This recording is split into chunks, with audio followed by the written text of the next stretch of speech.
Welcome students. सो आज हम लोग डिस्कस करने वाले हैं are fourth qualitative properties, that is osmosis and osmotic pressure के बारे में। हम लोग अभी तक 3 क्वालिटेटिव प्रॉपर्टीज पढ़ चुके हैं। कौन कौन सा पढ़े हैं? Relative lowering in vapour pressure, elevation in boiling point and depression in freezing point. Total concept and mathematical formula derivation हो चुका था। आज फोर्थ क्वालिटेटिव प्रॉपर्टी डिस्कस होगा, दैट इज ऑस्मोटिक प्रेशर के बारे में। तो बच्चों, ऑस्मोटिक प्रेशर या ऑस्मोसिस हम लोग क्लास 9 में 10 में कहीं पर भी पढ़े होंगे। बायोलॉजी में भी आप लोग ऑस्मोसिस पढ़े होंगे। अब पूछो थे कि बायोलॉजी वाला और केमिस्ट्री वाला ऑस्मोसिस सेम है? हाँ बच्चों, ऑस्मोसिस सेम है। तो देखो ऑस्मोसिस होता क्या है बच्चों। हम लोग तो डिफ्यूजन पता है, वेरी गुड, अगर पता है तो बहुत अच्छे। डिफ्यूजन के साथ थोड़ा कंफ्यूज नहीं होना है, ठीक है। ऑस्मोसिस क्या होता है देखो अच्छे से समझो। मान लेते हैं ये एक कंटेनर है जिसमें एक लेयर दिया हुआ है या फिर एक मेम्ब्रेन दिया हुआ है, दिस इज, ठीक है। By the using of this membrane we are dividing this container into 2 parts. Now this membrane is known as semi permeable membrane. ये होता क्या है सेमी परमिएबल मेम्ब्रेन? इसका डेफिनेशन बताएंगे। अभी समझिए तो इसको हम लोग सेमी परमिएबल मेम्ब्रेन बोल रहे। अब अच्छे समझो, ये कंटेनर का 2 हिस्सा हो गया सेमी परमिएबल मेम्ब्रेन से। ऑन योर लेफ्ट साइड हम लोग क्या ले रहे? Concentrated copper sulphate solution. हम लोग तो पता है कॉपर सल्फेट का कलर क्या होता है? Deep blue. तो here it is concentrated copper sulphate solution. और सेमी परमिएबल मेम्ब्रेन के राइट साइड में हम लोग क्या लेते रहते हैं? Dilute copper sulphate solution. अब बोलो ये कंसेंट्रेटेड है, ये डाइल्यूट है। So the amount of copper sulphate solution is more in which part? In concentrated और in dilute? Concentrated. Very good. That's mean the number of solute present is in maximum amount. Maximum number is for concentrated. अब suppose ये fixed है, here concentrated copper sulfate solution, और right side में हम लोग dilute copper sulphate solution ले सकते हैं या फिर सॉल्वेंट ले सकते हैं। अब सॉल्वेंट मतलब कौन सा? देखो कॉपर सल्फेट सॉल्यूशन जब बनता है तो कॉपर सल्फेट तो इसमें कौन सा सॉल्वेंट में डिसॉल्व करते हैं? Water, aqueous solvent. सो कॉपर सल्फेट तो जिस सॉल्वेंट में डिसॉल्व किए हैं यहाँ पर वही सॉल्वेंट होगा, that is water, aqueous. If any other solute is used then the solvent in which that solute will be dissolve, here we will take that solvent. तो और दूसरा सॉल्यूट अगर हम लोग ले रहे हैं तो वो सॉल्यूट तो जो भी सॉल्वेंट में डिसॉल्व करेंगे वही सॉल्वेंट राइट साइड में भी लेना पड़ेगा, ये मैंडेटरी है। तो अभी बच्चों अच्छे समझो कि हो क्या रहा है। ये जो सॉल्वेंट है, ये सॉल्वेंट क्या करेगा ना कि मान लो कि यहाँ पर डाइल्यूट कॉपर सल्फेट सॉल्यूशन नहीं है, सिर्फ सॉल्वेंट है। तो सॉल्वेंट मेरा ये सेमी परमिएबल मेम्ब्रेन के थ्रू सॉल्वेंट से सॉल्यूशन वाला साइड पे मूव करेगा, सॉल्वेंट से सॉल्यूशन वाला साइड में मूव करेगा। ये जो प्रोसेस है कि movement of solvent, movement of pure solvent to the solution side through semi permeable membrane is known as osmosis. मतलब ऑस्मोसिस का सिंपल सा मतलब होता है कि सॉल्वेंट का movement from solvent side to solution side. मतलब ऐसा है कि अगर मेरे पास एक तरफ सॉल्यूशन है, कोई भी सॉल्यूशन, और एक तरफ सॉल्वेंट है, ये नहीं है, एक तरफ सॉल्यूशन है और एक तरफ सॉल्वेंट है, तो सॉल्वेंट सेमी परमिएबल मेम्ब्रेन के थ्रू सॉल्वेंट वाला साइड से सॉल्यूशन वाला साइड पे मूव करेगा, उसको हम लोग बोलेंगे ऑस्मोसिस। क्लियर है? और एक डेफिनेशन होता है कि मान लो सॉल्वेंट और सॉल्यूशन नहीं है, दोनों ही सॉल्यूशन है, एक कॉन्सेंट्रेटेड और एक डाइल्यूट। तब कौन मूव करेगा बेटा? तब भी क्या होता ना, तब भी सॉल्वेंट ही मूव करेगा, but from lower concentrated solution to higher concentrated solution. तो ये डाइल्यूट है और ये कंसेंट्रेटेड है, मतलब इन बोथ द केस कुछ भी हो जाए सॉल्वेंट ही मूव करेगा from other dilute concentrated solution to more concentrated solution. अगर मेरे पास दो सॉल्यूशन है सेमी परमिएबल मेम्ब्रेन के थ्रू सेपरेटेड किया हुआ है, उसमें से सॉल्वेंट का मूवमेंट होगा from lower concentrated solution to higher concentrated solution is known as osmosis. All other solvent और सॉल्यूशन है तो सॉल्वेंट का movement through semi permeable membrane is known as osmosis. ठीक है, नाउ तो अभी बच्चों ये सेमी परमिएबल मेम्ब्रेन क्या है देखो अच्छे से। ये सेमी परमिएबल मेम्ब्रेन, ये डाइल्यूट कॉपर सल्फेट सॉल्यूशन अगर ले रहे एज्यूम कर रहे तो इसमें ये वाला पोर्शन में क्या है CuSO4 है प्लस वाटर है। तो ये मेम्ब्रेन के थ्रू राइट टू लेफ्ट जो मूवमेंट हुआ वो मूवमेंट किसका हुआ? सॉल्वेंट था या सॉल्यूट था? सॉल्वेंट था। सॉल्यूट का कोई मूवमेंट हुआ नहीं। तो ये semi permeable membrane are those membrane which allows to pass solvent only through it, solvent only through it। इसके द्वारा सिर्फ सॉल्वेंट ही पास होता है, सॉल्यूट तो पास होने नहीं देता है, उसको हम लोग बोलते हैं सेमी परमिएबल मेम्ब्रेन। ठीक है, सेमी परमिएबल मेम्ब्रेन का बहुत सारा एग्जांपल्स होता है, बहुत यूजेस भी है। ठीक, जैसे कि एग्जांपल्स के हिसाब से हम लोग ले सकते हैं The membranes covering the animal and plant cells, जो भी एनिमल और प्लांट सेल्स का कवर रहता है जो ऊपर, दैट इज मेम्ब्रेन को हम लोग बोलते हैं सेमी परमिएबल मेम्ब्रेन, जो कि सिर्फ सॉल्वेंट तो पास होने देता है, सॉल्यूट तो पास होने नहीं देता है। ठीक है बच्चों, तो अभी देखो, अभी हम लोग बोलेंगे तो इधर सॉल्वेंट से इधर सॉल्वेंट का मूवमेंट क्यों हुआ? तो इधर सॉल्वेंट का अमाउंट ज्यादा है, प्योर सॉल्वेंट अगर ले रहे तो सॉल्वेंट का अमाउंट ज्यादा है, इधर सॉल्वेंट का अमाउंट कम है।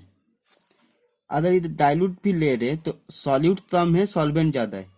तो in this portion solvent more, तो सॉल्वेंट मोर मतलब क्या? प्रेशर भी more, pressure proportional to mole fraction of solvent था।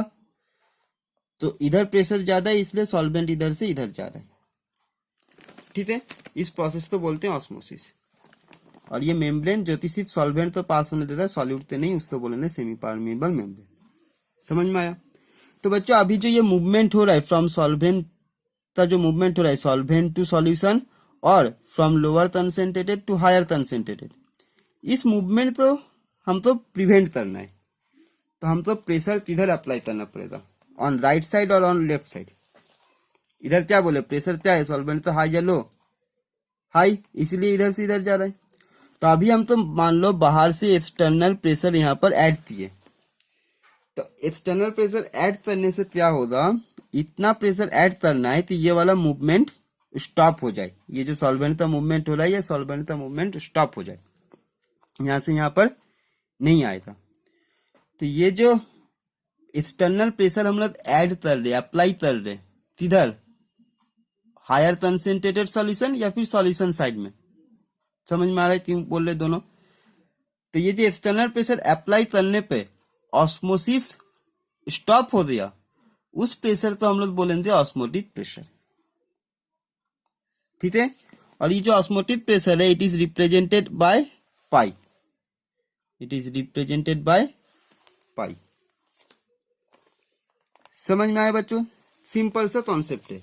The movement of solvent from lower concentrated solution to higher concentrated solution is known as osmosis, or movement of solvent from solvent to solution is known as osmosis through semi-permeable membrane. Semi-permeable membrane are those membrane which allows to pass solvent only through it but not the solute. ठीक, और वो osmosis को stop करने के लिए solution side में जो external pressure बाहर से अप्लाई करना पड़ रहा है उसको हम लोग बोलेंगे osmotic pressure, that is represented by pi. समझ में आया? तो इसका डेफिनेशन अभी हम लोग लिखा देंगे, आप लोग नोट कर लेना है। समझ में आया? ये है मेरा fourth qualitative properties, that is osmotic pressure. तो अभी बच्चों ऑस्मोटिक प्रेशर था जब हम लोग अदर्स 3 क्वालिटेटिव प्रॉपर्टीज पढ़े थे तो मैथमेटिकल फॉर्म भी कैलकुलेट किए थे, तो हम लोग ऑस्मोटिक प्रेशर का भी मैथमेटिकल फॉर्म क्रिएट करने वाले, ठीक है। तो before going to mathematical form आप लोग ऑस्मोसिस, ऑस्मोटिक प्रेशर और सेमी परमेबल मेम्ब्रेन का डेफिनेशन नोट डाउन कर ले। समझ में आया कॉन्सेप्ट? ओके, तो हियर बच्चों ये रहा आपका ऑस्मोसिस एंड ऑस्मोटिक प्रेशर में से ऑस्मोसिस का डेफिनेशन। देखो लिखा हुआ है the phenomenon of the flow of solvent through a semi permeable membrane from pure solvent to the solution is called osmosis. ये जो पहला वाला था। और सेकंड वाला अगर 2 डिफरेंट कंसेंट्रेटेड सॉल्यूशन है तो flow of solvent from lower solute concentration to that of higher concentrated. ठीक, पॉज करते आप लोग डेफिनेशन लिख लो यहां तक, ठीक है हुआ। अब आगे बढ़ते हैं सेमी परमेबल मेम्ब्रेन। तो देखो semi permeable membrane and osmotic pressure आप लोग एक साथ पॉज करते लिख लेना। तो सेमी परमेबल मेम्ब्रेन जो बोले वही लिखा हुआ है कि membrane which allows the solvent molecules to pass through it but no prevent passage of solute molecules. Okay, and osmotic pressure, the excess pressure which must be applied to a solution side, दिखाए थे solution side पे, that's mean ये वाला portion कि हम लोग solution side पे pressure apply किए जो एक्स्ट्रा प्रेशर जिसकी वजह से ऑस्मोसिस प्रिवेंट हुआ उसको बोलते हैं ऑस्मोटिक प्रेशर, ठीक है। तो डेफिनेशन आप लोग वीडियो पॉज करते लिख लेंगे। ओके ओके बच्चों, तभी आते हैं मैथमेटिकल फॉर्म पे। तो देखो बच्चों मैथमेटिकल फॉर्म जो है ना वो डिराइव हुआ था बाय वैन टॉप्स थ्योरी, ठीक है। साइंटिस्ट वैन टॉप जो थे वो क्या बोले थे, वो जो डाइल्यूट सॉल्यूशन है फॉर नॉन इलेक्ट्रोलाइट्स जो आयोनाइज्ड और नहीं हो रहा है नॉन इलेक्ट्रोलाइट्स, तो वैन टॉप एज्यूम किए थे कि नॉन इलेक्ट्रोलाइट जो डाइल्यूट सॉल्यूशन है उनका बिहेवियर गैसियस का तरह बिहेव करेगा, मतलब जो ऑर्डिनरी गैसेस बिहेव करता है प्रेशर वगैरह उसके तरह से बिहेव करेगा। तो वैन टॉप्स का थ्योरी और जो गैसियस लॉ था हम लोग तो क्लास 11 में गैसियस लॉ, बॉयल्स लॉ, दे-लुसास लॉ, वो दोनों का कॉम्बिनेशन से इसका फॉर्म डिराइव होगा। एक्सपेरिमेंटल फैक्ट है, आप तो याद रखना है सिर्फ, ठीक है। तो देखो बच्चों क्या बोल रहा है कि Boyle's and Van't Hoff law से हमको क्या पता चल रहा है कि जो पाई है ऑस्मोटिक प्रेशर है वो डायरेक्टली प्रोपोर्शनल होता है C means concentration, molar concentration. अब जितना मोलर कॉन्सेंट्रेशन बढ़ेगा उतना प्रेशर भी बढ़ेगा ना, ठीक है। तो पाई प्रोपोर्शनल टू सी या एक्सपेरिमेंटल फैक्ट से आता है, आप तो याद रखना है। और दे-लुसास लॉ से आता है पाई वैल्यूज टी। अब देखो हम लोग बॉयल्स लॉ में क्या पढ़े थे, पी वैल्यूज 1/v। तो 1/v मतलब क्या होता है, मोलर वॉल्यूम होता है ना, अगर 1 मोल ले that is concentrated representation, that's why c. तो pi values c Boyle van't Hoff law से आया और दे-लुसास लॉ से आया पाई वैल्यूज टी। अब इन दोनों का टी फॉर टेम्परेचर, इन दोनों का कॉम्बिनेशन करने से हमको क्या मिलेगा, पाई वैल्यूज सी टी। तो अब देखो बच्चों अगर पाई वैल्यूज सीटी हो रहा है, पाई वैल्यूज अगर सीटी हो रहा है तो प्रोपोर्शनल साइन तो इक्वल में करने के लिए क्या करना पड़ेगा, कांस्टेंट से मल्टीप्लाई, दैट इज आर एक दे दिए universal gas constant, so pi equal to R C T.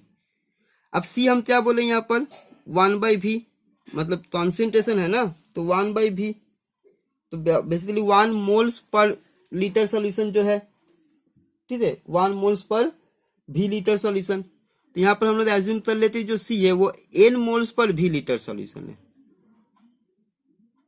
तो यहाँ पर सी के प्लेस में क्या लिख सकते हैं, n/v। अब v तो इधर लेते आ जाओ, तो ये क्या हो गया, pi v equals to nRT।